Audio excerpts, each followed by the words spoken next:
Welcome again, my friends, to yet another topic of project leadership from the Project Leadership Institute. It's always a pleasure to have you here. Today, our talk is going to be about inclusivity. It's actually how to lead an inclusive team. Now, whenever you hear inclusivity, you could hear the word diversity coming along with it. But an inclusive mindset is one that understands differences and intentionally embraces those differences so that the team can maximize its efforts and its synergies. So leading an inclusive project team is crucial. It's a necessary ingredient for diversity. If you don't understand inclusivity, then diversity is going to be a challenge. It's both. Diversity is understanding and appreciating that we're different.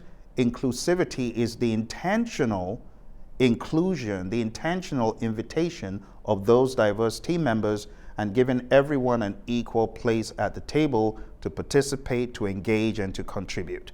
So when we think about diversity, equity, collaboration, that's really what inclusivity is all about. It wraps around those things. So I'm going to give you 4 steps for you to be more inclusive in your leadership approach, to include everyone that you need to and everyone that you want to, and not just doing it, but doing it intentionally, having a plan. So plan number 1, establish clear inclusion goals. What are your goals for inclusion? Begin by setting clear goals and expectations. Now, these could come from HR, they could come from your company organically, they could come from your values.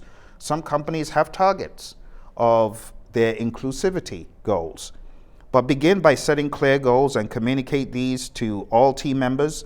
Emphasize the importance of creating an inclusive environment where everyone's voice is valued, even the quiet ones, the ones who are usually almost looking docile, knowing that those people matter. You should be as concerned about the docile individual or the seemingly docile individual as you are yourself. And as opposed to seeing that individual as docile, you should see that person as having a diverse perspective to speaking up, a different way, a different bend to the topic of communication, because not everyone is a great communicator verbally. Some people are great at writing, right? Some people are great at sharing thoughts and ideas one-on-one, but the moment you bring them to a crowd, an audience, they tend to go quiet. But that is not to say they don't have some really great ideas, so we need to understand that. We need to be specific about behaviors and actions that demonstrate inclusivity. Always asking the question to invite other people to the discussion.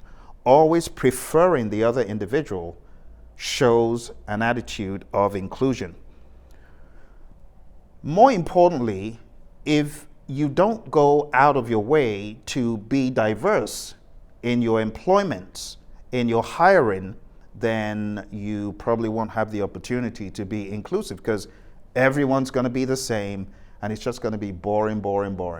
You know what science has shown? Research has shown that diverse teams, inclusive teams, they get a better output than teams that are not diverse and inclusive. You know, because I know whenever we talk about diversity, whenever we talk about inclusion, the first thing people jump at is the topic of race or orientation or religion, gender, all that stuff. And while that has its place, diversity and inclusion is far-reaching, more far-reaching than just those topics. For example, diversity in how you think. Some people think at the spur of the moment. Others need time to let it cook and marinate. And we shouldn't get irritated with the people who are speed demons in their thinking, or get mad at the people who take all day to make a decision. And sometimes, some of us are both. Sometimes I'm a speed demon with certain decisions, and other times I'm just so relaxed that it could be annoying. So we need to understand that we need to actively seek diversity when forming a team. We need to be intentional about the diverse aspects of hiring. We need to encourage the recruitment of individuals from different backgrounds, different experiences, different perspectives. If everyone is from the same background and same perspective, then what good is it?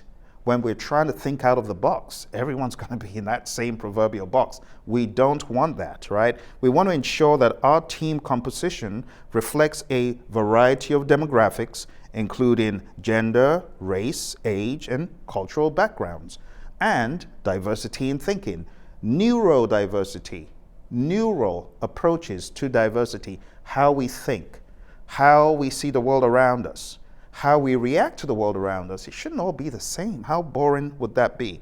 So we want to foster inclusive communication and decision making. We want to create an environment where all the team members feel comfortable expressing their thoughts and opinions. I see a chat just came in. Okay. What should we do if we are in an organization where diversity is not embraced?